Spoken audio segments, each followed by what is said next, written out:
اعوذ باللہ السمیع العلیم العظیم الحفیظ بوجہ الکریم وسلطانہ القدیم من الرجس الخبیث المخبث الشیطان اللعین الرجیم وقبیلہ ونفخہ ونفثہ وہمزہ۔ بسم اللہ الرحمن الرحیم۔ تمام نبیوں کے سردار حضرت محمد صلی اللہ علیہ وآلہ وسلم اور تمام مذاہب کے سردار دین اسلام کے پیروکاروں، السلام علیکم، طبتم، برکتیں اور رحمتیں ہوں آپ پر۔ سبحانک اللہم وبحمدک لا الہ الا انت استغفرک واتوب الیک۔ اللہم صلی علی سیدنا محمد و ابوِ محمد و آل محمد و صحب محمد و بارک وسلم۔ ہم سب اقرار کرتے ہیں کہ اللہ تعالیٰ کے سوا کوئی معبود نہیں ہے، کوئی نبی، کوئی ولی، کوئی جن، کوئی پری، کوئی مزار، کوئی قبر نہ معبود ہے نہ اللہ تعالیٰ کے برابر ہے۔ ہم سب اقرار کرتے ہیں محمد مصطفیٰ صلی اللہ علیہ وآلہ وسلم تمام نبیوں کے سردار ہیں اور اللہ تعالیٰ نے انہیں آخر میں بھیجا، ان کے بعد کوئی نبی پیدا نہیں ہوگا۔ عظیم سند کے ساتھ عظیم پیام سماعت فرما لیجئے۔ امام رضا بیان کرتے ہیں اپنے والد گرامی موسیٰ کاظم سے، وہ بیان کرتے ہیں اپنے والد گرامی امام جعفر صادق سے، وہ بیان کرتے ہیں اپنے والد گرامی امام محمد الباقر سے، وہ بیان کرتے ہیں اپنے والد گرامی امام زین العابدین سے، وہ بیان کرتے ہیں اپنے والد گرامی امام حسین رضی اللہ تعالیٰ عنہ سے، وہ بیان کرتے ہیں اپنے والد گرامی مولا علی شیر خدا رضی اللہ تعالیٰ عنہ سے، وہ بیان کرتے ہیں حضور صلی اللہ علیہ وآلہ وسلم سے۔ حضور نے فرمایا الایمان معرفۃ بالقلب وقول باللسان وعمل بالارکان۔ خلاصہ اس کا یہ ہے کہ ایمان تین چیزوں کے مجموع کا نام ہے: دل سے پہچاننا اور زبان سے اقرار کرنا اور اعضاء کے ساتھ اپنی طاقت کے مطابق عمل کرنا۔ ھذا رحمۃ من ربی۔ آج ہماری گفتگو 174ویں نمبر تک پہنچ گئی۔ آج جو موضوع ہے اصحاب الاخدود۔ اصحاب الاخدود کا ذکر قرآن مجید کی 50ویں سورہ بروج کی 4تھی آیت میں ہے۔ قتل اصحاب الاخدود، لعنت ہو گڑھا کھود کر آگ میں جلانے والوں پر۔ یہ لفظی ترجمہ نہیں، یہ تفسیری ترجمہ ہو سکتا ہے، لیکن آپ کو سمجھ آ جائے گی۔ میں حضرت تبع اوسط ابو کرب اسعد الکامل حمیری رحمۃ اللہ کے بعد ان کا ذکر اس لیے کر رہا ہوں کہ جس بادشاہ نے یہ کروایا، ذو النواس یوسف بن شرحبیل، وہ انہی کے خاندان کا آخری بادشاہ تھا، اور یہ واقعہ جہاں ہوا ہے وہ یمن کے قریب پڑتا ہے، آج کل ویسے سعودی عرب کے انڈر آتا ہے۔ تو آج کی جزئیات جو ہیں وہ یہ رہیں گی: معنی، مفہوم اصحاب الاخدود کا، قرآن سے تفسیر، کہ قرآن مجید کی آیات سے پہلے تفسیر کر دیں گے۔ لڑکے نے 40,000 لوگوں کو، کم زائد بھی ہو سکتے ہیں، کیسے مسلمان کیا ایک لڑکے نے، اور دا پنشمنٹ آف برننگ، اس کی تاریخ۔ یہ جو حصہ ہے یہ ان لوگوں کے لیے ہے کہ جو تحقیق کے شائقین ہیں، اور یہ کام دے گا ان لوگوں کو، طلباء کو۔ تو آئیے گفتگو شروع کرتے ہیں۔ اصحاب الاخدود، اصحاب السفینہ قرآن مجید میں آیا ہے، یہ میں 153 نمبر پہ بیان کرایا ہوں، یہ نوح علیہ السلام کی سٹوری میں۔ اصحاب موسیٰ 112 نمبر پہ میں نے بیان کر دیا ہے۔ اصحاب الکہف 138 نمبر پہ بیان کرایا ہوں۔ اصحاب مدین اور اصحاب الایکہ دونوں 169 نمبر پہ بیان کرایا ہوں۔ اصحاب الحجر 171 نمبر پہ بیان کرایا ہوں۔ اصحاب الرس 172 نمبر پہ بیان کرایا ہوں۔ اصحاب التبع 173 نمبر پر بیان کر دیا ہے۔ ھذا رحمۃ من ربی۔ انشاءاللہ آج 11 سپٹمبر 2021 اصحاب الاخدود بیان جو ہے وہ کریں گے۔ اصحاب الاخدود کا معنی، اصحاب اسم و صاحب کی ایک جمع ہے۔ ایک اس لیے کہہ رہا ہوں کہ اس کی 5 طرح سے جو ہے وہ جمع آتی ہے: صحابہ، صحاب، صحب، صحبہ اور اصحاب۔ صاحب جو ہے یہ صاحب کسی چیز کا مالک، جیسے صاحب الکتاب۔ صاحب دربان کو بھی کہتے ہیں۔ وما جعلنا اصحاب النار الا الملائکہ، سورہ مدثر۔ اب یہاں جو صاحب آیا ہے یہ دربان کے لیے آیا، اندر نہیں، یہ باہر ہوتے ہیں۔ صاحب وہ شخص جو کسی امام کا مقلد ہو، اصحاب الشافعی۔ صاحب ملازم اور نوکر کو بھی کہتے ہیں۔ صاحب کا معنی والا بھی ہوتا ہے، صاحب الحال۔ صاحب کا معنی دوست، ساتھی بھی ہوتا ہے۔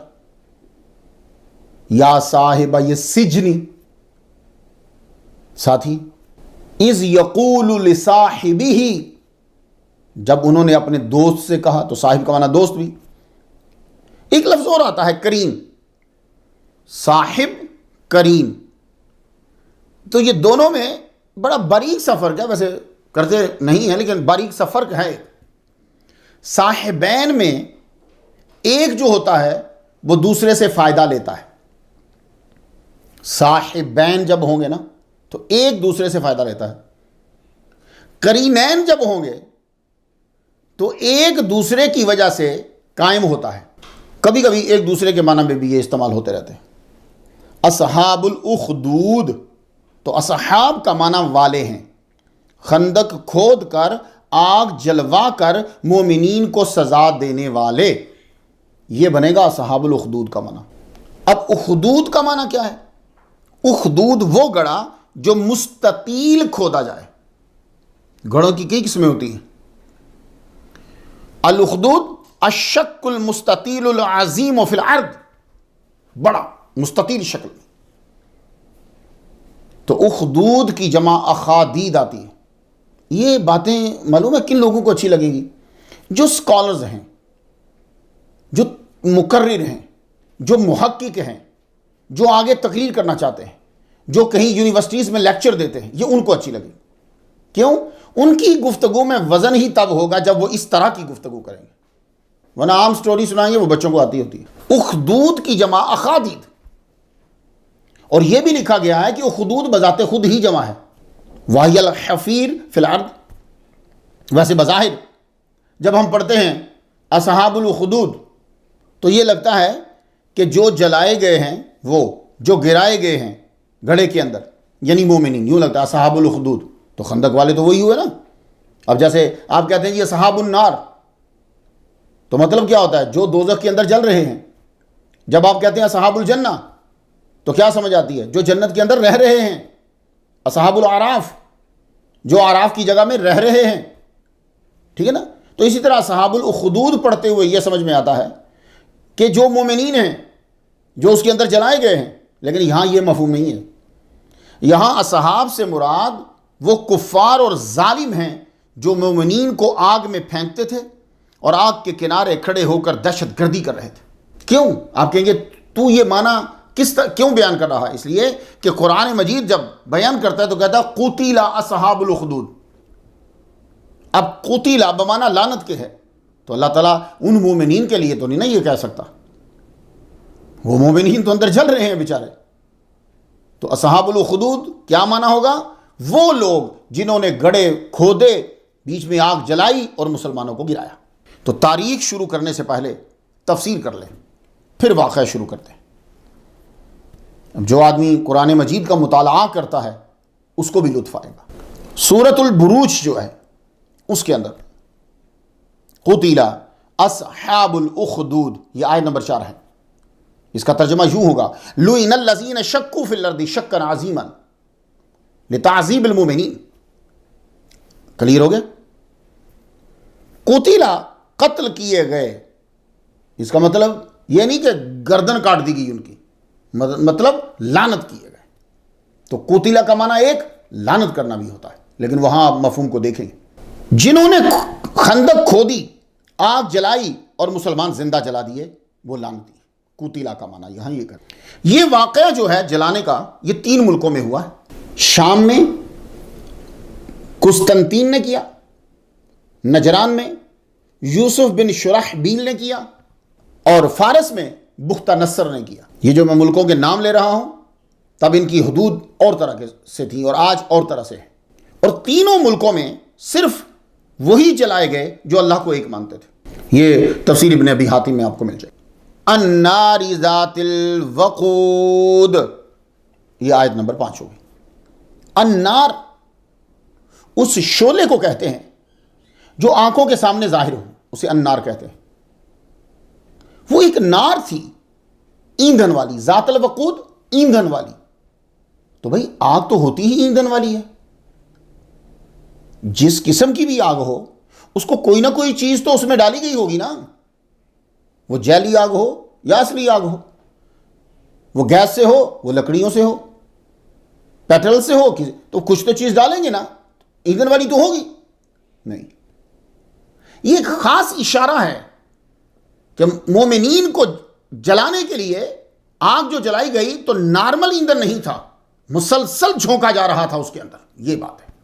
بہت زیادہ لکڑیاں جمع کی گئی، بڑے اہتمام کے ساتھ جلائی گئی. تو النار ذات الوقود اذ ہم علیہا قعود، اذ ہم جبکہ وہ لوگ، علیہا قعود اس کے آس پاس بیٹھے تھے. آج بھی انسان بدلا نہیں. وہ مومنین کو جلاتا ہے، تڑپا تڑپا کے مارتا ہے نظروں کے سامنے. یہ دہشت گردی آج بھی ہو رہی ہے. پھر بھی میڈیا مسلمانوں کو دہشت گرد قرار دے رہا ہے. اللہ کی توحید مانو، صرف اللہ کو مانو. دہشت گردی سے بچنے کا صرف یہی حل ہے، اس کے علاوہ کوئی حل نہیں. سینکڑوں ہزاروں سالوں سے بھی تمہاری تعلیمات کے اندر ایک چیونٹی کو مارنا بھی جرم قرار دیا جا رہا ہے، پھر بھی انسان مارے، اور اس طرح مارے کہ میڈیا بھی کانپ گیا. تو اس لیے صرف نظام بنانے سے کچھ نہیں ہوتا. اللہ کو مانو، وہ خوف ڈالے گا تمہارے دل کے. مسلمان حکمرانوں، تعلقات بہتر کرنے سے پہلے حالات و معاملات بہتر کر لیے ہوتے تو اور اچھا ہوتا. تو کیا اللہ نے کہا اذ ہم علیہا قعود، وہ کنارے پہ بیٹھے ہوئے تھے. سٹیج لگا دیے گئے. جی سٹیج لگائے گئے، جیسے فٹ بال کا میچ ہے، کرسیاں بنائی گئی، بہترین گراؤنڈ بنائے جاتے ہیں.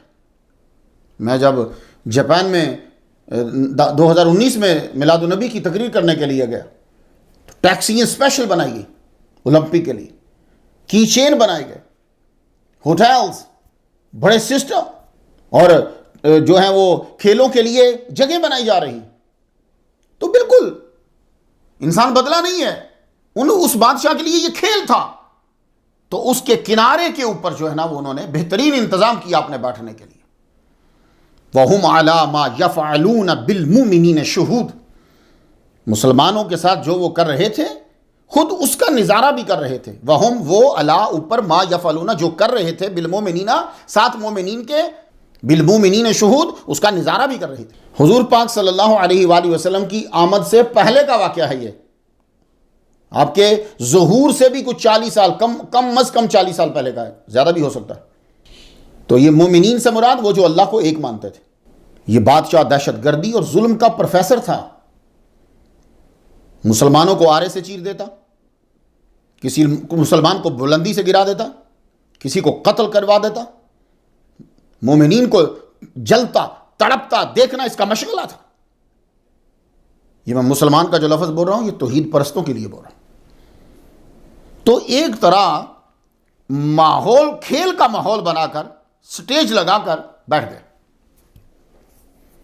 کہ اب ان کے جلنے کا نظارہ دیکھیں. وَمَا نَقَمُوا مِنْهُمْ إِلَّا أَن يُؤْمِنُوا بِاللَّهِ الْعَزِيزِ الْحَمِيدِ. تو ان کی جو چیز انہیں بری لگی وہ یہ تھی کہ وہ ایمان رکھتے ہیں اللہ پر جو غالب اور لائق حمد ہے. ناکامو کسی چیز کو برا سمجھنا. تو طلباء غور کریں یہاں کہ آمنو نہیں کہا، یومنو ہے، آمنو نہیں یومنو ہے. اللہ یومنو یہ نہیں کہ وہ ایمان لائے تھے، بلکہ یومنو مضارع ہے، یعنی جب جلایا جا رہا تھا تب بھی صاحب ایمان تھے. وہ اللہ پر ان کا مکمل یقین تھا. بری نہیں تھی، انہیں بری لگ رہی تھی.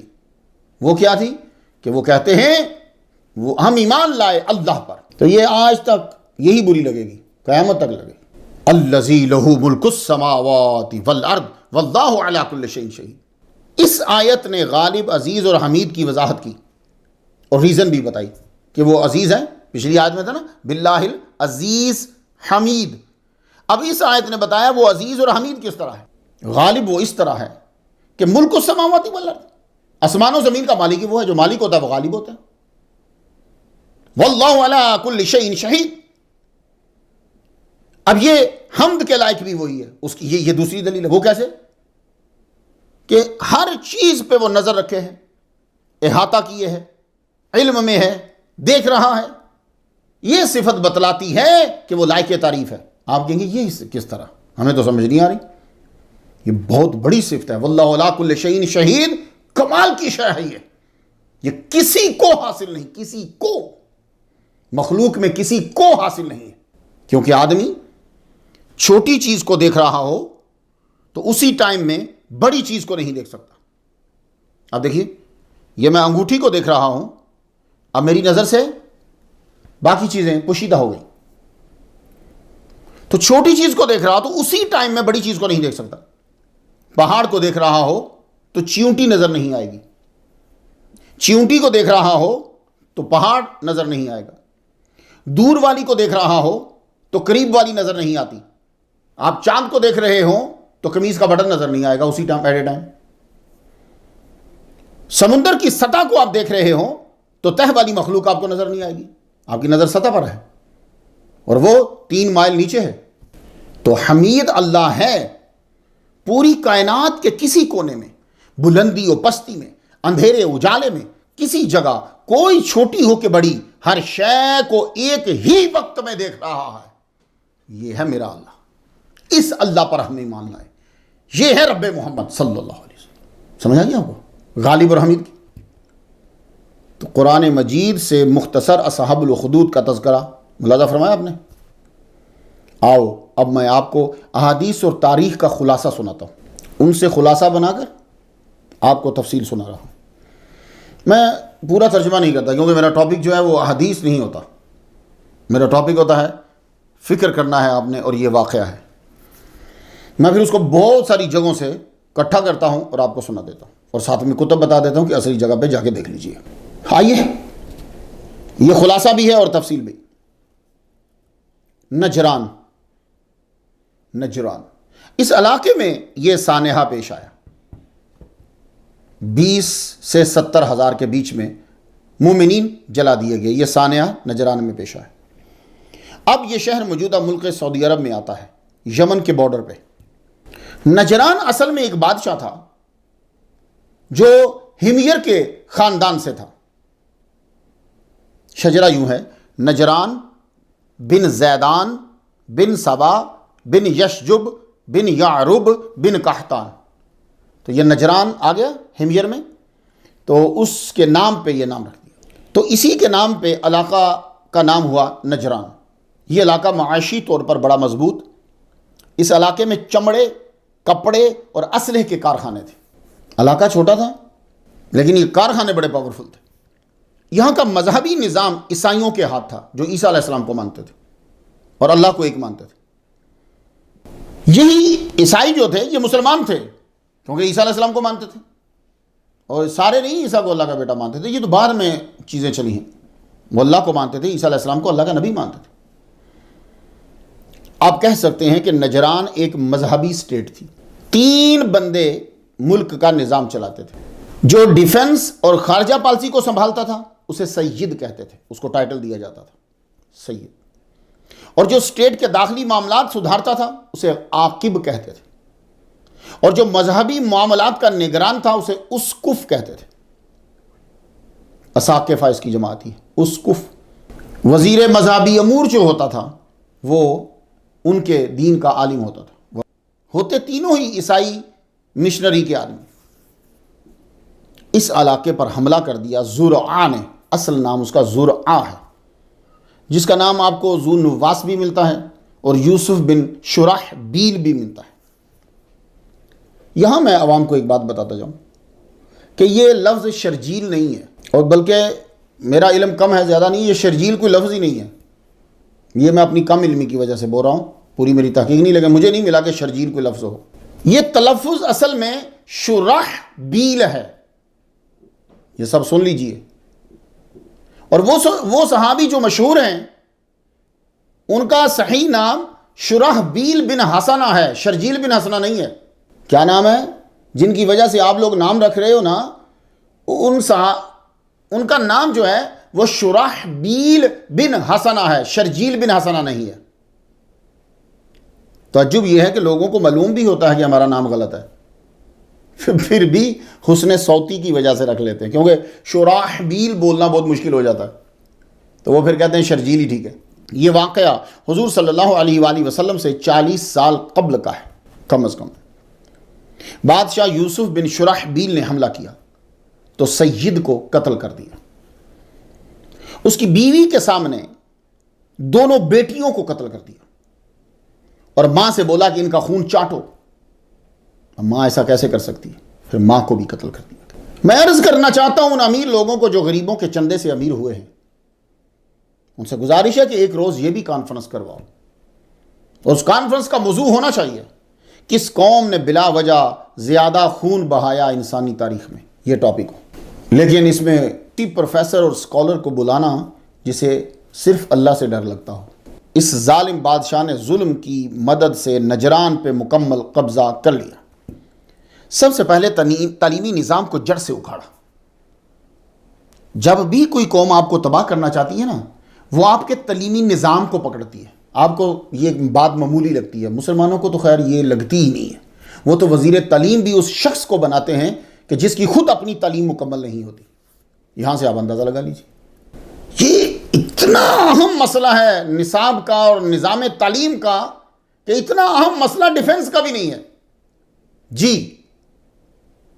یہ اسے پتا چلے گا جو شخص عقل رکھتا ہے اور علم رکھتا ہے۔ دوسرے کو تو اس بات کی میری بات کی سمجھ ہی نہیں آئے گی اس کو۔ نظام تعلیم نظام ڈیفنس سے بھی زیادہ امپورٹنٹ ہے جناب۔ آپ کے فوجی کم ہوئے تو پاسبل ہے کہ تم اپنا ملک بچا سکو، لیکن اگر تمہارا نظام تعلیم خراب ہوا تو پھر تمہاری فوج ہائی بھی ہو تو تم اپنا ملک نہیں بچا سکتے۔ میں اس کی گہرائی میں نہیں جانا چاہتا، بس آپ کو اشارہ ہی دیا، آپ خود غور کریں اس کے اوپر کہ کس ملک میں ایسا ہوا تھا کہ جہاں فوج تو آپ کی بڑی ٹائٹ تھی لیکن نظام تعلیم آپ کا نہیں تھا۔ تو سب سے پہلے اس بادشاہ نے کیا کیا کہ تعلیمی نظام کو جڑ سے اکھاڑ دیا۔ وہ جو اسقف جو پڑھاتے تھے، انجیل جو پڑھاتے تھے، نظام ختم کر کے تعلیمی نظام کے اندر جادو کا سبجیکٹ لازم کر دیا گیا۔ دیکھ رہے ہیں آپ، انسان بدلا نہیں ہے، اس لیے سٹڈی کرو، پیچھے کرو سٹڈی۔ تو جو انجیل کا نظام تھا، جو پڑھائی جاتا تھا، نظام تعلیم جو ان کا تھا اللہ کو ایک ماننے کا، وہ ختم کر کے جادو کا سبجیکٹ جو ہے وہ لازمی قرار دے دیا گیا۔ ہر طالب علم کے لیے جادو سیکھنا ضروری تھا۔ جادو کفر ہے، اور کفر طہارت ظاہری اور باطنی پہ زیادہ توجہ نہیں دیتا، اس لیے جادو کو لازم کر دیا بادشاہ نے۔ جب آپ کے کپڑے پلیت ہوں، جب آپ کی سوچ گندی ہو تو آپ پاکیزہ چیزوں کو کیسے سوچیں گے؟ اس لیے ہمارے اسلام کے اندر جادو کفر ہے، حرام ہے۔ ڈیٹیل سننا ہو تو حضرت سلیمان علیہ السلام کے واقعے میں جا کے سن لیجیے۔ 157 نمبر سٹوری پہ میں گفتگو کر آیا ہوں تفصیل سے۔ جادو میں آدمی اتنا ہی طاقتور ہوگا جتنا توحید میں کمزور ہوگا۔ جادو کی ایک شرط یہ ہے کہ خوراک و خیال گندے ہی رہیں تو زیادہ اثر ہوگا۔ جتنا گندا ہوگا جادوگر اتنا اس کے جادو کا اثر زیادہ ہوگا۔ تو میں اپنی بہنوں سے عرض کرنا چاہتا ہوں، سسٹرز جتنی سن رہی ہیں، مت جایا کرو ان دھوکے بازوں کے پاس، یہ کچھ بھی نہیں کر سکتے تمہارے لیے۔ آج کا میرا لیکچر غور سے سنو تھا، تمہیں اللہ تعالیٰ نے قرآن مجید میں ایسے زبردست چیزیں دے دی ہیں کہ جن کے پڑھنے سے تم پر جادو اثر نہیں کر سکتا۔ وہ بادشاہ جو تھا وہ خود بھی جادو پسند کرتا تھا، بلکہ اس کا معتمد علیہ ایک عمر رسیدہ جادوگر تھا جس کا نصاب سکول میں شامل کر دیا گیا کہ شروع سے ہی جادو پڑھانا شروع کر دو، پہلی کلاس سے۔ آپ جو خرابی یا خوبی بچوں کے ذہن میں ڈالنا چاہتے ہو وہ نصاب میں شامل کر دو۔ مسلمانوں، تمہارے نصاب کے اوپر ہر ایک کی نظر کیوں رہتی ہے؟ خدا کا واسطہ کبھی غور کیا کرو کہ ایک بندہ کیوں نظر کر رہا ہے اس چیز کے اوپر؟ کوئی تو وجہ ہے کہ وہ اس پہ نظر کر رہا ہے۔ انہی دنوں میں نجران کے اندر ایک تاجر آ کے رہنے لگا۔ اس تاجر کا نام تھا الثامر، پھلدار۔ اور جب وہ یہاں کا رہنے لگا، مجبوراً ان کو بھی بچہ تو داخل کروانا تھا اسکول میں۔ اب آپ لوگ امریکہ آتے ہو تو بچے تو آپ کو بھیجنے ہیں۔ اگر آپ نے 10ویں سے پہلے یہاں بچے نہیں بھیجے، ہمسائے نے دیکھ لیا کہ آپ کا بچہ اسکول نہیں جا رہا، وہ پولیس کو بلا دے گا، اس کو سرٹیفکیٹ دیا جائے گا، تم نے اچھا کیا شکایت کی۔ لازمی ہے نا؟ تو وہ اب یہ السامر جو ہے بندہ اچھا ہے لیکن بچہ اس کو بھیجنا ہے، لیکن اللہ جسے چن لے.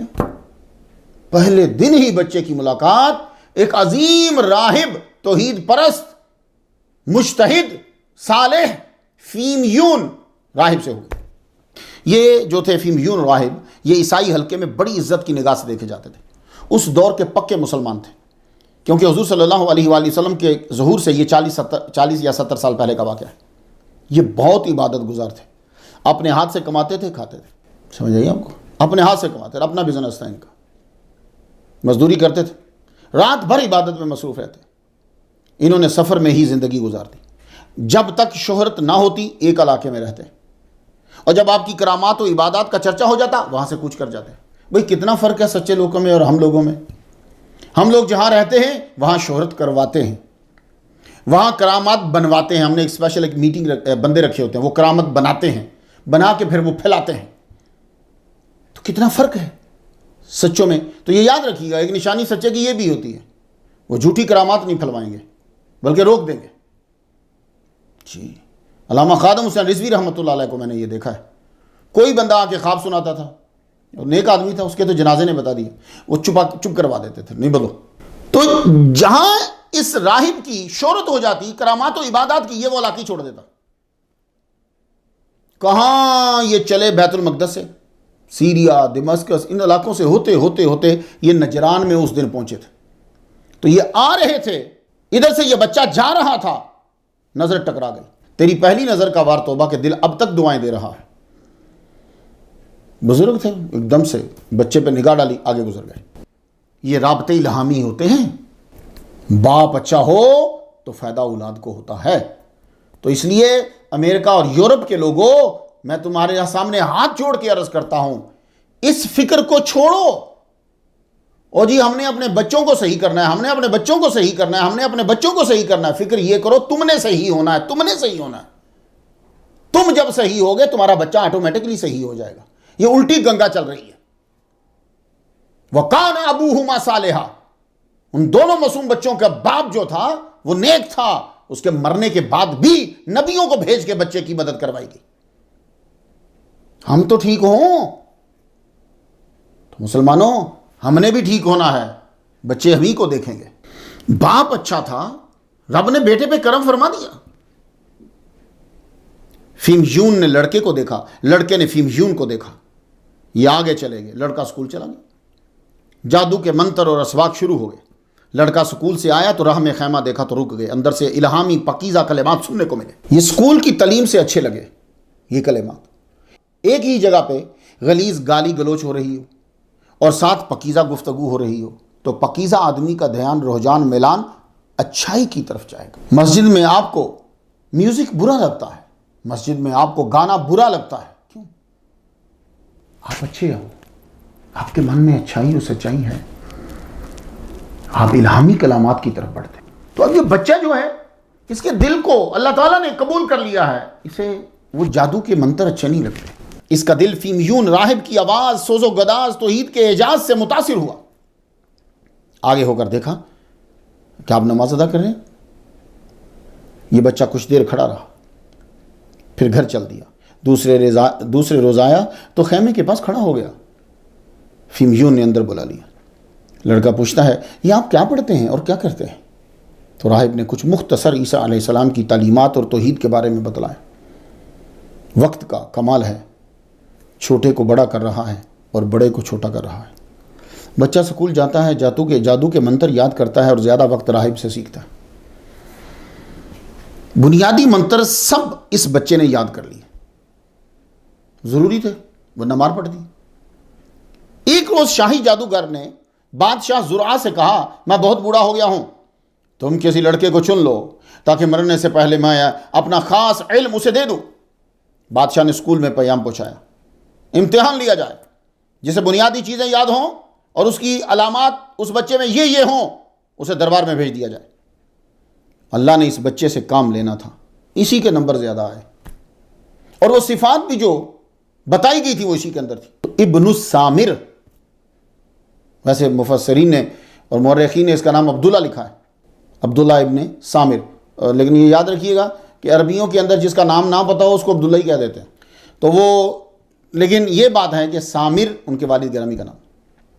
تو ابن السامر کو دربار بھیج دیا. وہ بوڑھا جادوگر اسے جلدی آنے کو کہتا بچے کو، مگر بچہ روزانہ دیر سے پہنچتا اور مار کھاتا.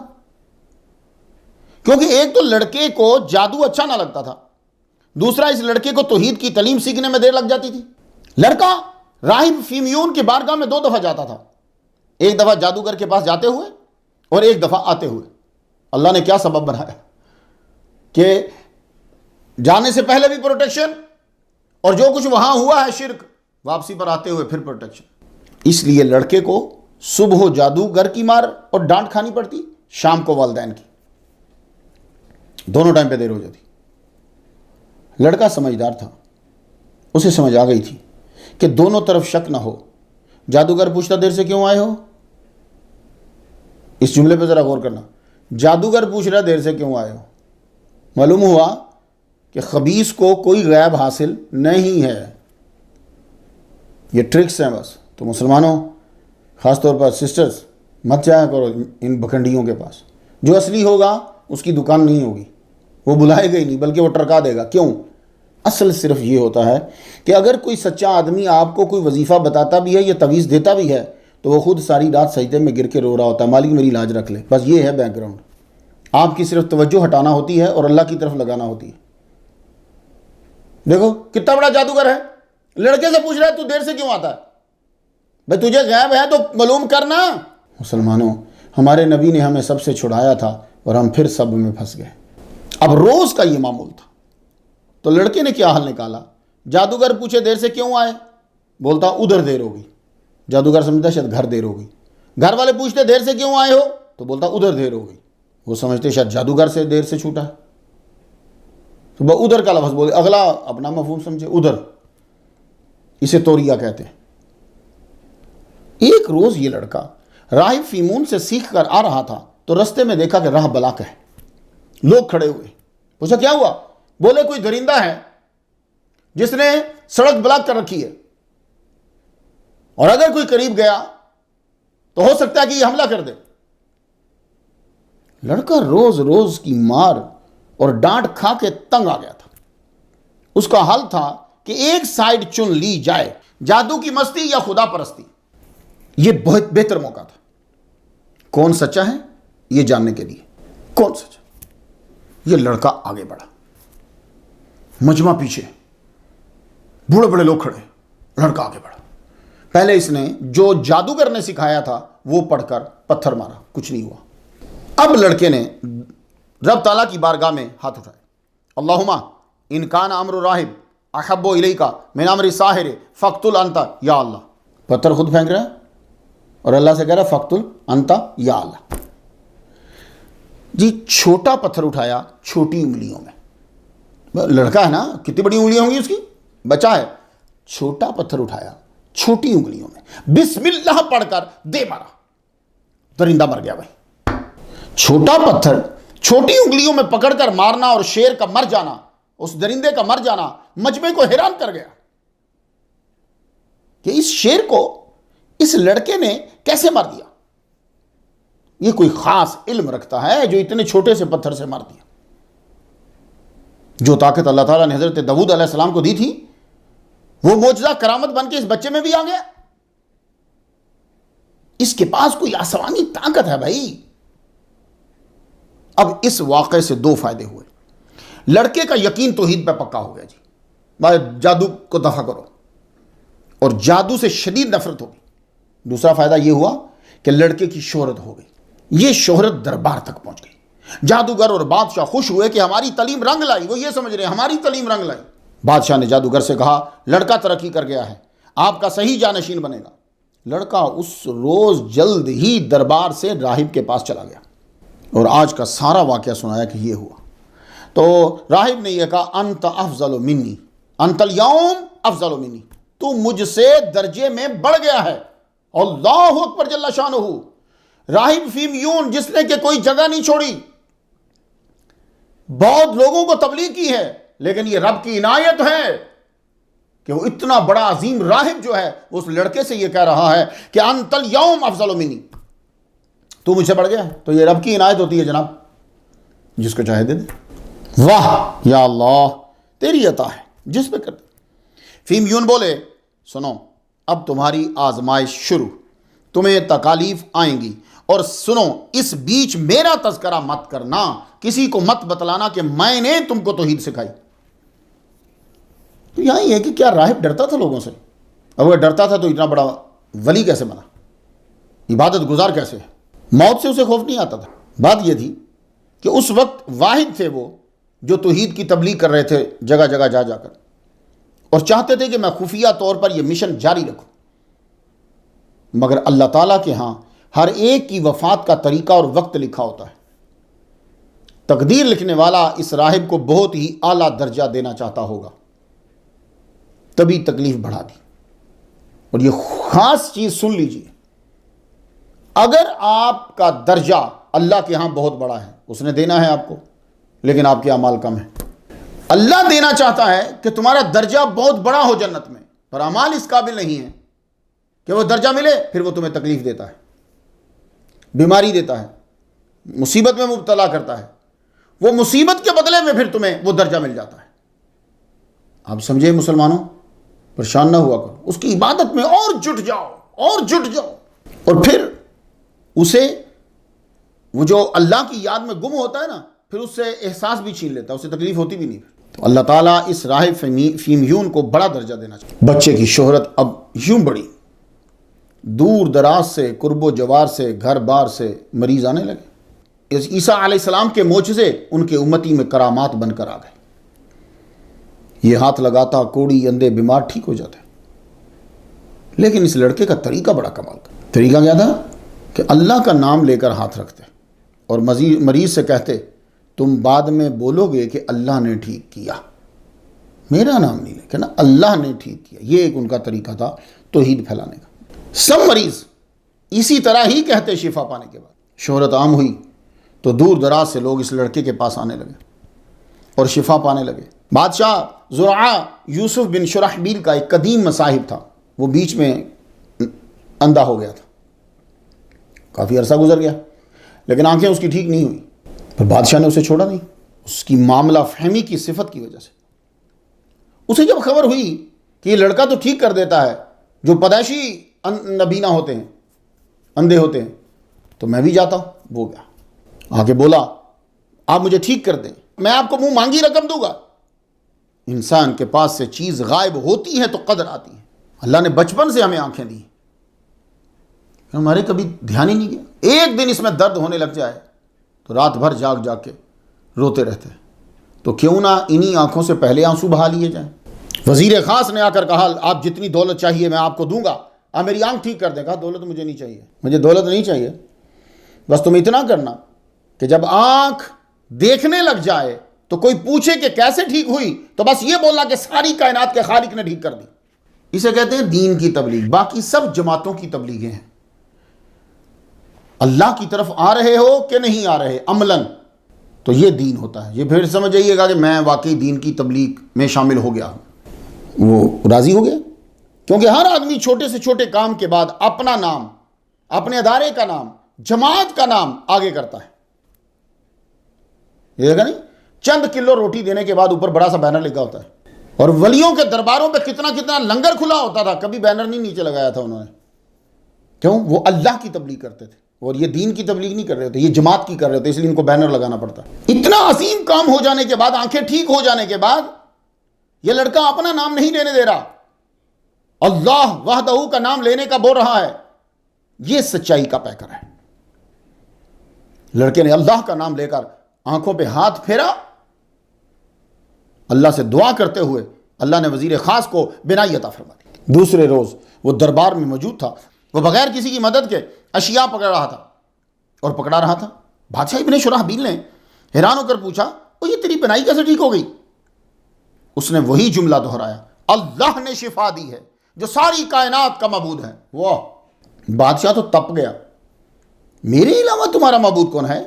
تو کس کے پاس گیا تھا؟ وزیر خاص نے عبداللہ ابن سامر، اس لڑکے کا نام لے دیا. میں ان کے پاس گیا ہوں. فوراً آرڈر دیا اس کو تو گرفتار کرو. وزیر خاص کو گرفتار کیا گیا اور اس کو فورس کیا گیا کہ تم اللہ کا نام لینا بند کرو، یہ شفا اللہ نے نہیں دی، یہ میرے جادو کی وجہ سے ہے، وہ نہیں مانا تو اس وزیر خاص کو چیر دیا گیا،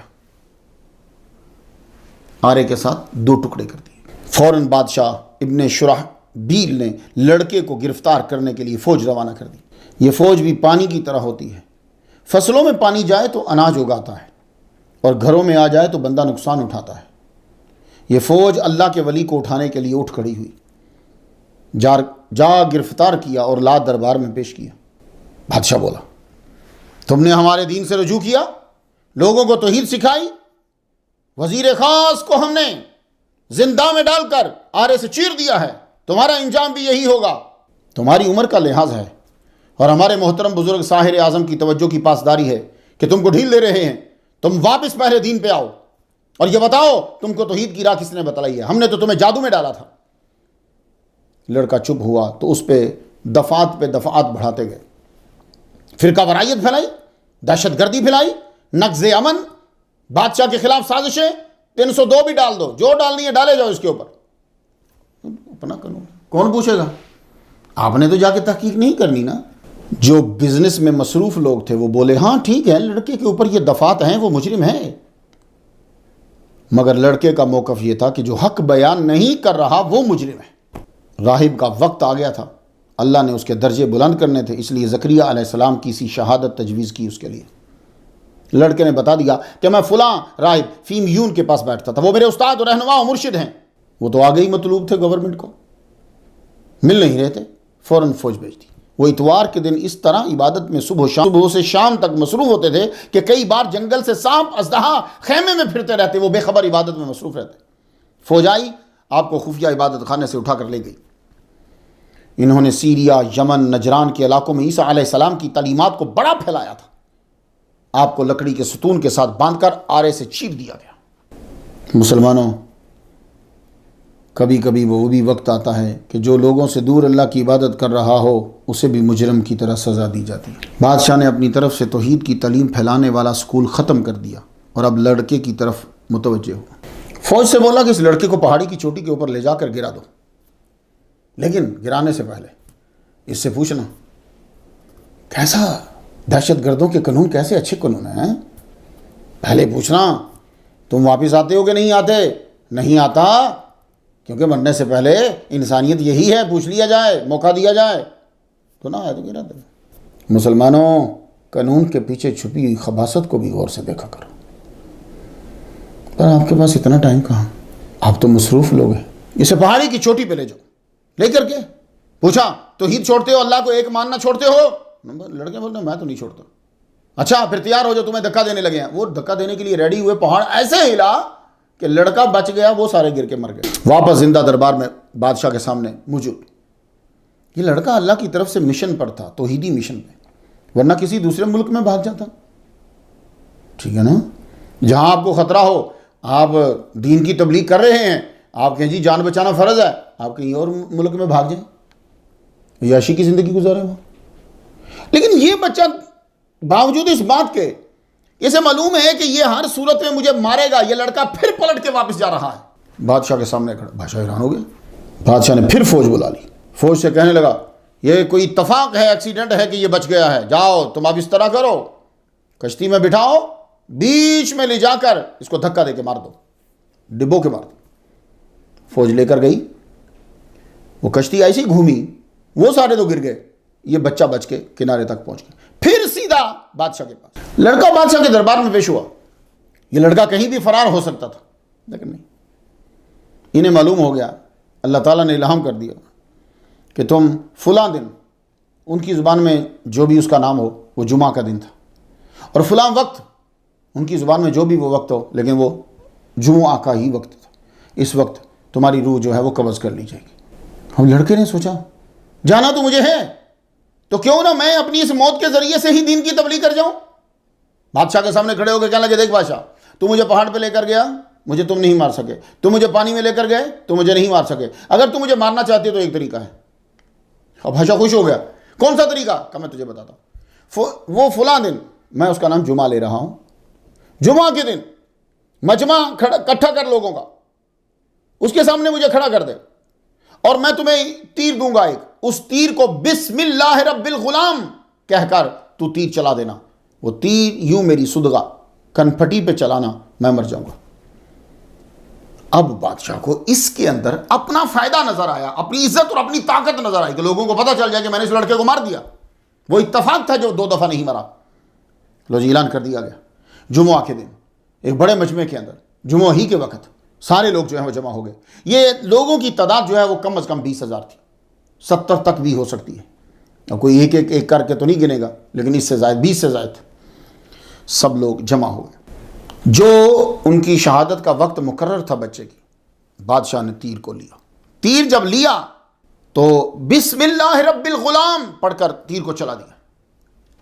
تیر یہاں آ کر لگا، وہ ہلکا سا ہی سوراخ کیا تیر نے، تیر نیچے گر گیا۔ لڑکے نے یوں انگلی رکھی، لا الہ الا اللہ، عیسی روح اللہ، لڑکا نیچے بیٹھ گیا۔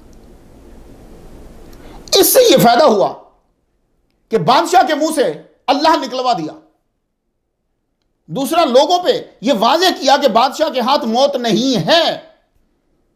اس کے ہاتھ میں ہوتی تو میں پہلی بار مر جاتا، اس کے ہاتھ میں ہوتی تو میں دوسری بار مار دیا جاتا۔ موت اللہ کے ہاتھ میں ہے۔ وہ لوگوں کو کیسے یقین ہوا؟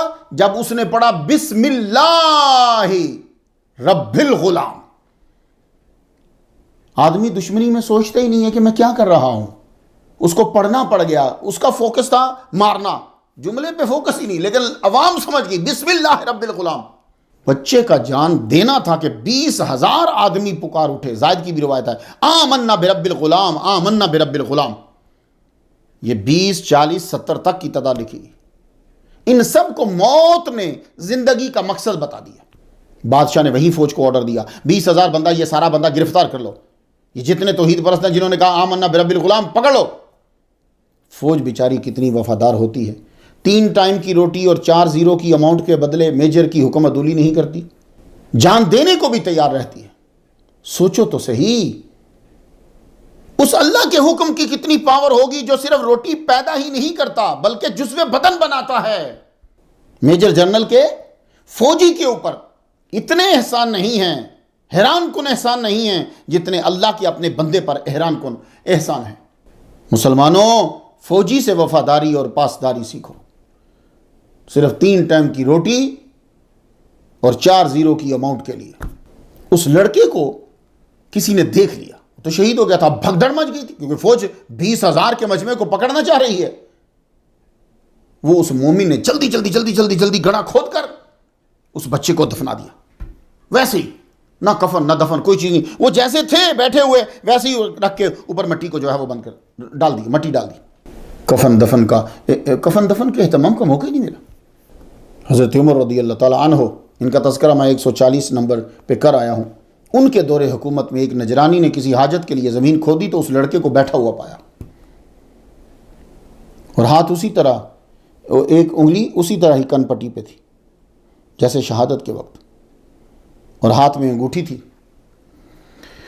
اس پہ کندھا تھا ربی اللہ، میرا رب اللہ ہے۔ ہم لوگ نہیں پہنتے لکھی ہوئی کیونکہ ریسٹ روم میں جانا ہوتا ہے، بے ادبی ہو جاتی ہے، اس لیے اللہ میرا رب ہے۔ تاریخ طبری میں ہے کہ حضرت عمر کو اطلاع دی گئی تو آپ نے فرمایا اسے اسی حالت میں چھپا دو۔ ترمذی شریف ابواب التفسیر، باب سورۃ البروج، آخری لائن سن لو طلبہ کے لیے، انہ اخرج فی زمن عمر بن الخطاب، اخرجہ ظاہر ہو گیا، نکالا گیا، حضرت عمر بن الخطاب کے زمانہ میں، وَأُصْبُعُهُ، اس کی جمع اصابع آتی ہے، وَأُصْبُعُهُ عَلَى صُدْغِهِ کما وضعها حین قتل۔ وہ لڑکا عبداللہ ابن سامر جو ہے حضرت عمر رضی اللہ تعالیٰ عنہ کے زمانے میں زمین سے نکالا گیا تو انگلی کنپٹی پہ اسی طرح رکھی ہوئی ہے جس طرح اس نے اپنے شہادت کے وقت رکھی تھی۔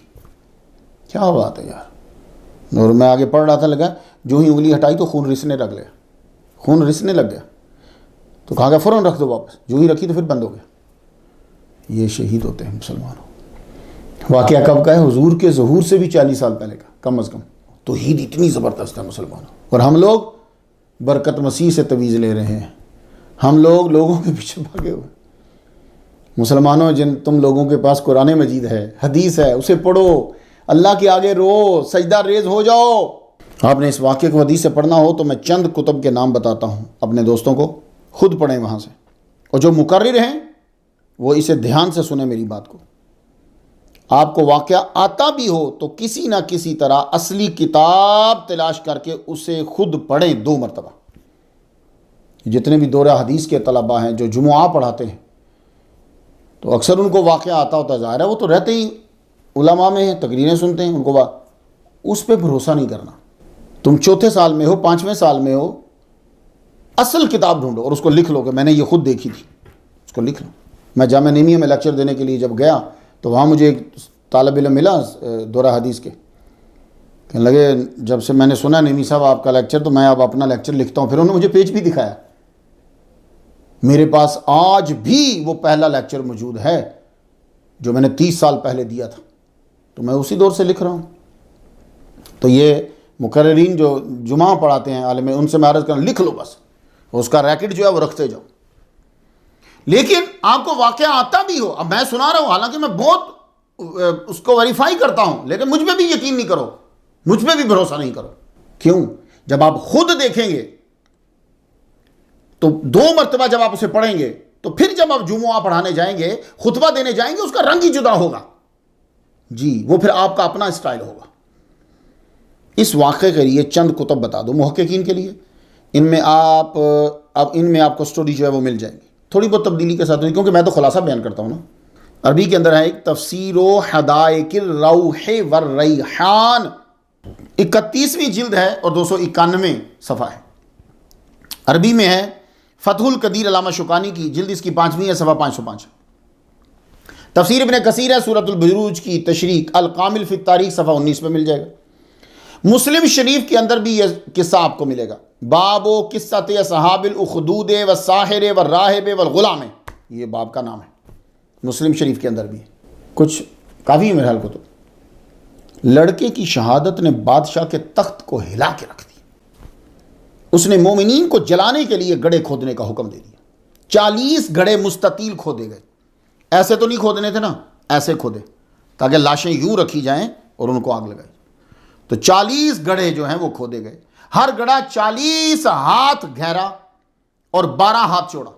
تو ہمیر خاندان کے آخری بادشاہ نے حکم دیا گڑھوں کو لکڑیوں سے بھر دیا جائے، بھر دیا گیا جی، ثواب سمجھ کر لوگوں نے کام کیا۔ پھر ان کو آگ لگا دو، آگ لگانے سے یہ ہوتا ہے کہ جگہ اور بچ جاتی ہے۔ اگر اس طرح سوکھی لکڑیاں پھینکتے جائیں گے وہ جگہ زیادہ گرے گی، جب آپ آگ لگا دیں گے وہ کوئلہ بن جائے گی تو جگہ کم ہو جائے گی، شدید آگ جو ہے وہ جلا دے گی۔ خود تماشبین بن کر عمرا جو تھے وہ کناروں پہ بیٹھ گئے، جیسے آپ فٹ بال کا میچ دیکھتے ہیں اور یوں آپ بیٹھ جاتے ہیں، ٹھیک ہے، مہنگی سیٹ والے آگے، سستی پیسے والے پیچھے بیٹھے ہوتے، بس یوں ہی دربار لگا دیے گئے۔ لکڑیاں کوئلے کی شکل اختیار کر گئیں اور کولے بھی جو ہیں وہ اپنا رنگ تبدیل کر گئے۔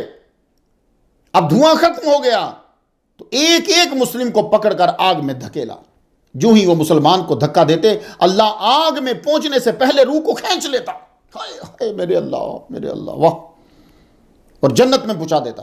انہیں احساس تک ہی نہ ہوتا، وہ مسلمان تو تکلیف سے آرام کی طرف جا رہے تھے اور یہ آرام میں جو تھے تکلیف میں جا رہے تھے۔ ایک عورت کو پکڑا، اس کے 3 بچے تھے، عورت سے کہا اللہ کو ایک ماننا چھوڑ دو۔ اس عورت کو مختار شاہ کا سلام ہے، اس نے کہا پھینک دو، میں اللہ کے برابر کسی کو شریک نہیں ٹھہراؤں۔ پھینک دیا۔ دوسرا بچہ بھی اس کی نظروں کے سامنے پھینک دیا۔ عورت ماں جو ہوتی ہے نا، ماں عورت اور ہے، ماں اور ہے، ماں جو ہوتی ہے نا دنیا میں اس کے سامنے بچے سے بڑھ کر، اولاد سے بڑھ کر کوئی شے نہیں۔ آخری اس کا بچہ تیسرا دودھ پیتا اس کی جھولی میں تھا۔ اب وہ فوجی آگے بڑھا، بچے کو چھینتے ہوئے کہنے لگا اب بھی تو واپس آ جا ورنہ یہ تیرا بچہ آگ میں چلے گا، ہم پھینکنے لگے ہیں۔ اب اس کا دل ذرا جو ہے وہ کانپا، دودھ پیتا بچہ ماں سے چھین کر آگ میں پھینکنے لگے، اب کانپا ذرا۔ اسی وقت اللہ اکبر جل شانہ، اسی وقت بچے نے اپنی ماں کی آنکھوں میں آنسو دیکھے تو نہ بولنے کی عمر میں بولا یا امی اسبری فإنکی علی الحق، میری ماں صبر کر، تو حق پہ ہے، تو سچی ہے۔ نہ بولنے کی عمر میں بچہ بول اٹھا۔ اس ظالم بادشاہ نے سب جلا دیے، صرف ایک مومن بچا، اس کا نام ہے دوس بن سولوبان۔ یہ طلباء کے لیے عرض کر رہا ہوں، اس کو سولوبان پڑھنا ہے آپ نے۔ وہ روم بھاگ کر چلا گیا اور شاہ روم کو جا کر تمام ظلم و ستم سنائے اس نے۔ ظلم کرنے والے خود کبھی کیسے سکون میں رہ سکتے ہیں؟ اب یہاں جو بات کرنا چاہتا ہوں وہ خالصتاً توجہ سے وہی سنیں گے کہ جو تحقیق کے انتہائی شائقین ہیں، اور یہ بات اب ان کو لطف دے گی، اور یہاں ایک بہت بڑا مسئلہ بھی حل ہو جائے گا۔ شاید آپ کی زندگی میں 25 سال کے اندر اندر یہ کویشچن آئے گا ضرور، اور اس وقت جواب آپ کے پاس ہوگا۔ اور یہ یاد رکھیے کہ آگ کا عذاب صرف اللہ دے سکتا ہے۔ دنیا کی کسی طاقت کو، وہ حاکم ہو یا مالک ہو، کسی فرد کو یا جانور کو زندہ جلانا ہمارے ہاں قانون نہیں ہے، قانون نہیں ہے۔ غور سے سنیے گا، قانون نہیں ہے۔ اگر کسی حاکم نے حکم دیا تو ان کا اپنا حکم تھا جس کو ہم تعزیر کہیں گے۔ مطلب کیا ہے اس کا تعزیر کا؟ کہ جج سمجھتا ہے کہ اس غلیظ جرم کو صرف یہی سزا روک سکتی ہے، تو جب وہ سوچ کر سزا دیتا ہے وہ تعزیر ہے۔ کچھ جرائم جو ہیں وہ ایسے ہیں مسلمانوں کے اندر کہ جن کی سزاؤں میں مسلمانوں میں اختلاف ہے، جیسے مسلمان کا تمام شرائط قبول کر لینے کے بعد کسی اور کو خدا ماننا، مسلمان کا ہم جنس پرستی کا ارتکاب کرنا، اور کسی نے مسلمانوں کو جلایا ہے، تو ان جرائم کی سزاؤں میں مسلمان حکمرانوں میں اختلاف ہے۔ یہ ایک خلاصہ بیان کر دیا میں نے آپ کو۔ اب قرآن کے شارع اور شارح، عظیم قانون دان، جن کے پائے کا نہ پیدا ہوا تھا نہ پیدا ہوگا، حضرت محمد مصطفیٰ صلی اللہ علیہ وسلم، آپ نے زندہ جلانے کا قانون نہیں بنایا۔ ہر سزائیں مقرر کی ہیں، لیکن زندہ کسی کو دا پنشمنٹ آف برننگ قانون نہیں بنایا۔ میں ایک واقعہ آپ کو سناتا ہوں تاکہ آپ آگے تحقیق کر سکیں۔ حضور صلی اللہ علیہ وآلہ وسلم کی بڑی صاحبزادی ہے حضرت زینب۔ میں بی بی فاطمہ الزہرا رضی اللہ تعالیٰ عنہا میں سب کا تذکرہ کرایا۔ بڑی صاحبزادی حضرت زینب مکہ سے مدینہ کی طرف ہجرت کر رہی تھی۔ حبار بن الاسود اور اس کا ایک ساتھی تھا، اس کو خبر ہوئی، اس نے پیچھا کیا، آپ کو ہودج سے گرا دیا۔ عورت بلندی سے نیچے گرے، ویسے ہی آدمی گر جائے تو چوٹ لگتی، ہودج سے نیچے گرا، آپ زخمی ہوئی، شدید علیل ہوئی، اور یہ شدت آپ کو جنت ملے گی۔ حضور صلی اللہ علیہ وآلہ وسلم نے حمزہ اسلمی کو بھیجا جب، تو آپ نے فرمایا کہ اگر یہ دونوں ہاتھ لگیں تو ان کو جلا دینا۔ وہ یہ حکم لے کر آگے گئے تو سرکار نے پیچھے سے آواز دی، فرمانے لگے واپس آؤ، تو فرمانے لگے نہیں، جلانا نہیں تم نے۔ لا يعذب بالنار الا رب النار۔ دیکھیے، سٹوری سنانے کا مقصد صرف یہ نہیں ہوتا کہ آپ کو سٹوری سنا دو، میرا مقصد یہ تھا کہ بیچ میں سے آپ کو سبق ملے، اور یہ سبق ہے۔ کہاں آپ جا کے تحقیق کریں گے؟ یہ طلباء کے لیے، بھائی بڑے بڑے علماء کے ہم ان کے برابر نہیں ہیں، ہم تو آپس میں گفتگو کرتے ہیں۔ ابو داؤد شریف اور کتاب الجہاد نکال لیجیے آپ۔ بخاری شریف میں یوں ہے، وَإِنَّ النَّارَ لَا يُعَذِّبُ بِهَا إِلَّا اللَّهُ۔ ٹھیک ہے، تو قانون نہیں ہے، تعزیر ہے۔ ہمارے حضور نے قانون نہیں بنایا، بلکہ کہاں تو واپس لے لیا فوراً، کہ بھائی یہ آگ کی سزا اللہ ہی دے سکتا ہے۔ ہمارے ہاں انسان تو اعلیٰ ہے، جانوروں حشرات کو جلانے سے بھی منع کر دیا۔ ابو داؤد شریف حدیث نمبر 1610۔ تو ایک بات عرض کر جو، میں بعض کا نمبر بتاتا ہوں تو لوگ کہتے ہیں جی یہ تو مجھے ملا ہی نہیں ہے۔ تو بھائی صاحب، ہر ایک کی ترتیب الگ ہے، یہ جو نمبر آپ ڈھونڈ رہے ہوتے ہیں نا وہ نمبر الگ ہی ہوتے ہیں، یہ فرق ہو سکتا ہے۔ ہاں حدیث نہ ہو تو میں مجھے پھر پوچھا کرو جی حدیث تھی ہی نہیں ابو داؤد شریف میں۔ ابو داؤد شریف، کسی نے چیونٹیوں کی ایک پوری کالونی جلا دی، وادی النمل پوری جلا دی۔ حضور نے پوچھا ان کو کس نے جلایا؟ وہ لوگ بولے ہم نے۔ تو حضور نے فرمایا انہ لا ینبغی ان یعذب بالنار الا رب النار۔ کچھ بات سمجھے کہ جنہوں نے قانون بنا کے دیے ہیں ہمیں، وہ فرما رہے ہیں کہ جلانا وہ جانور ہے یا انسان، حشرات ہے، آپ نے قانون نہیں بنایا۔ اب جن مجتہد حکمرانوں نے آگ کی سزا دی ہے، بھئی آپ کی بھی تو تحقیق بڑی، نہ آپ کہیں جی فلاں نے دی، تو جن مجتہد حکمرانوں نے آگ کی سزا دی ہے ان کا اجتہاد یہ ہے کہ لا يعذب بالنار میں لیس ھذا النہی علی التحریم بل علی سبیل التواضع۔ ان کی یہ دلیل ہے کہ یہ لا یعذبو میں جو نہیں ہے یہ تحریم کے لیے نہیں ہے، ان کا یہ اجتہاد ہے۔ اب جیسے کہا جاتا ہے کہ حضرت علی نے ابن سبا کو ساتھیوں سمیت جلا دیا تھا، تفصیل کے لیے 143 نمبر سٹوری سنیں، اور یہ سننا بہت ضروری ہے آپ لوگوں کے لیے۔ ہمارے اسلامی قانون میں دا پنشمنٹ آف برننگ نہیں ہے، ہاں البتہ بعض مواقع پر اسے بطور تعزیر لاگو کیا گیا ہو تو یہ الگ بات ہے۔ اب میں طلباء کو جو محققین ہیں ان کو ایک سالڈ چیز دینا چاہتا ہوں کہ اگر کبھی کوئی آپ باہر یورپ میں آؤ یا بڑے اعلیٰ مقام پہ پہنچ جاؤ اور آگے سے آپ پر اعتراض ہوتا ہے بھئی یہ فلاں نے کیا، تو آپ کے پاس جواب ہونا چاہیے۔ اب میں آپ کو بائبل سے حوالے دینے لگا۔ ہمارے ہاں قانون نہیں ہے، تعزیر ہے کہ جج اپنی مرضی سے کر سکتا ہے، لیکن ان کے ہاں قانون ہے، سمجھ آئی؟ یہ تحقیق ہوتی ہے۔ پتہ نہیں لوگ جماعتوں کے بڑھانے میں سازشوں میں لگے ہوئے ہیں، تحقیق خالی پڑی ہوئی ہے۔ جو میرا تو علم کم ہے، میں تو صرف آپ کو ہنٹ دیتا ہوں۔ یہ طلباء کے لیے سنیے آپ غور سے، کیونکہ ہو سکتا ہے کہ کوئی یک طرفہ ہی چڑھائی کر دے تو آپ جواباً علم رکھتے ہو۔ لیویٹیکس کتاب کا نام یاد رہے گا، Leviticus، لیویٹیکس، اس کا باب نمبر 20 ہے اور نشان نمبر 14 ہے۔ عبارت ذرا سنیے گا سے، If a man marries both a woman and her mother, it is wicked. Both he and they must be burned in the fire. یہ میں آپ کو لیویٹیکس جس میں حرام و حلال کا مسائل ہیں وہاں سے دلیل دے دی ہے۔ اگر ایک آدمی ایٹ اے ٹائم 2 عورتوں سے شادی کرتا ہے، یعنی مدر ان لا سے بھی کر لی، اس کی بیٹی سے بھی کر لی، تو اب ہی اینڈ دے، اس بندے کو بھی and they must be burned in the fire, آگ میں جلا دیا جائے۔ یہ قانون بن رہا ہے۔ مسلمانوں یہ تحقیق کرنی ہے، ہمیں اپنا تصوف پاک کرنا ہے، ہمارا سامنا ہے ان کے پاک کرنا ہے۔ جو عورت نکاح کے بنا ہی ماں بن گئی اس کی سزا بائبل میں کیا ہے؟ لو یہ چیزیں یاد ہونی چاہیے آپ لوگوں کو تاکہ آپ بتا سکو کہ فرق کیا ہے۔ جینیسس کتاب کا نام ہے، باب نمبر 38، نشان number 24۔ Judah saying, Tamar, your daughter-in-law, had played the harlot, and also behold, she is with child by whoredom. And Judah said, bring her forth and let her be burnt. یہ جوڑا بڑا زبردست آدمی گزرا ہے۔ تو جوڑا کیا کہہ رہا ہے؟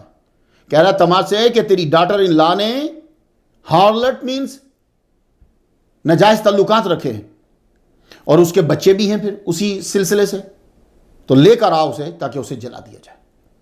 یہ قانون ہے، میں قانون، ہمارے ہاں جلانا سزا نہیں ہے۔ ہماری سزاؤں پر اعتراض کیا جاتا ہے کہ چور کے ہاتھ کاٹ دیتے ہیں تو اور چور کو کیا اس کے گلے میں ہاتھ ڈال؟ پادری کی بیٹی بغیر نکاح کے مرد کے ساتھ رہے تو آگ کی سزا ہے جناب۔ لیویٹیکس کتاب کا نام، باب نمبر 21، نشان نمبر 9، کنگ جیمز ورژن کی عبارت۔ And the daughter of any priest, if she profane herself by playing the whore profaned her father, she shall be burned with fire. Profane، پادری کی بیٹی سے یہ جرم سزا ہوتا ہے کہ وہ بغیر نکاح کے کسی کے ساتھ رہ رہی ہے، اس نے اپنے باپ کے سٹیٹس کو گرا دیا ہے کہ اس کا باپ پادری ہے۔ تو کیا سزا بولی؟ She shall be burned with fire، king James version ہے، اس کی عبارت سنا رہا ہوں میں آپ کو۔ تو قانون آیا نا سزا آگ کی۔ متبرک اشیاء چرانے والے کی سزا جلانا ہے عیسائیوں کے اندر۔ جشعوا کیا کہتا ہے؟ And all Israel stoned him with stones and burned them with fire۔ جنہوں نے یہ چیزیں چرائی ہیں پکڑ کے لاؤ، جلا دو۔ ہندوازم کے اندر قانون بن گیا تھا، ابھی چھپا ہوا ہے۔ خود بیوی خامد کے ساتھ جل جاتی ہے، اس رسم کو ستی کہتے ہیں۔ ہمارے ہاں جلانا ایسا نہیں۔ اس عورت کا بڑا مقام ہے۔ یہ عورت کو جلانے کا رواج پتہ ہے کب سے شروع ہوا تھا؟ 1680 سے لے کے 1830 تک یہ برہمن نے پھیلایا تھا۔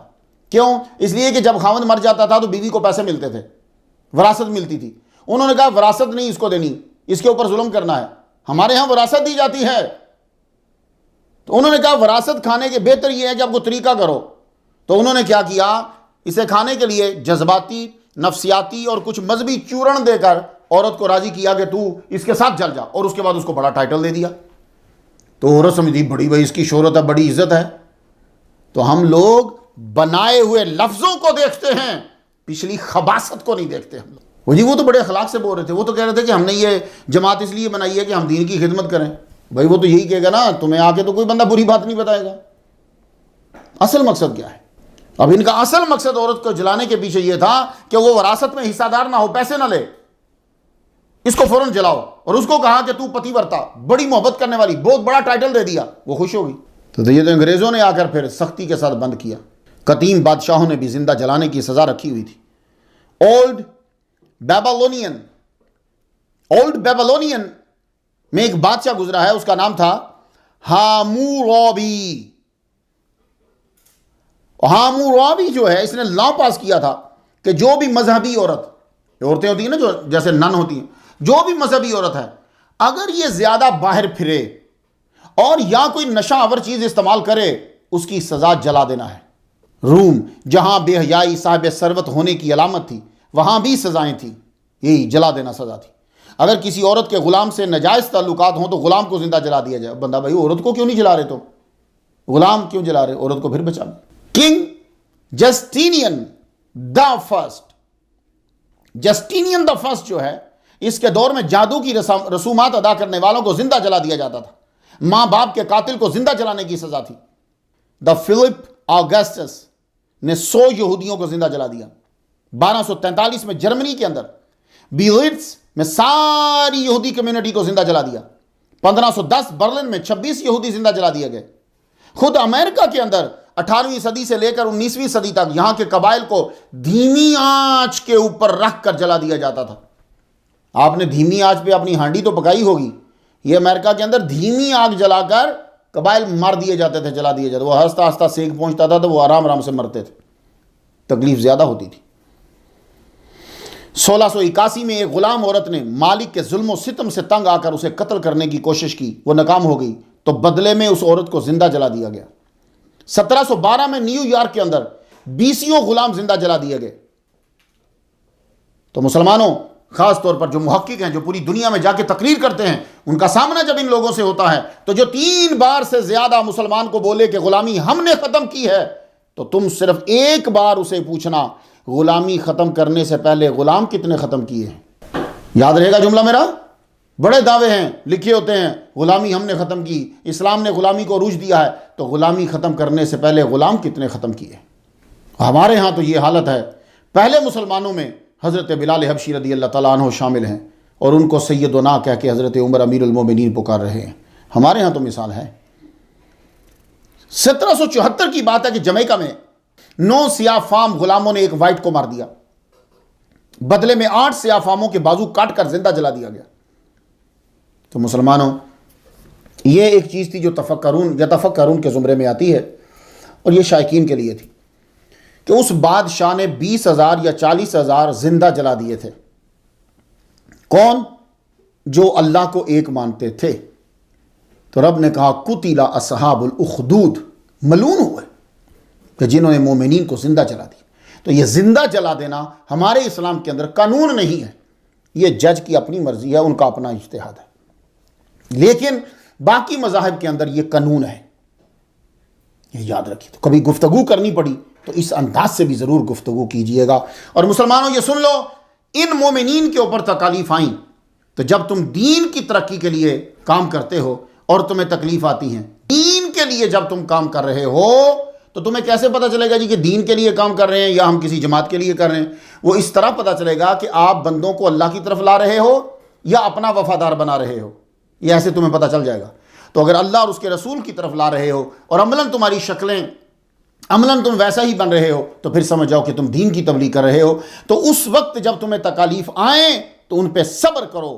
سچے لوگ کم ہوتے ہیں، انہیں تکالیف دی جاتی ہیں، لیکن اجر ان کا بڑا زیادہ ہوتا ہے۔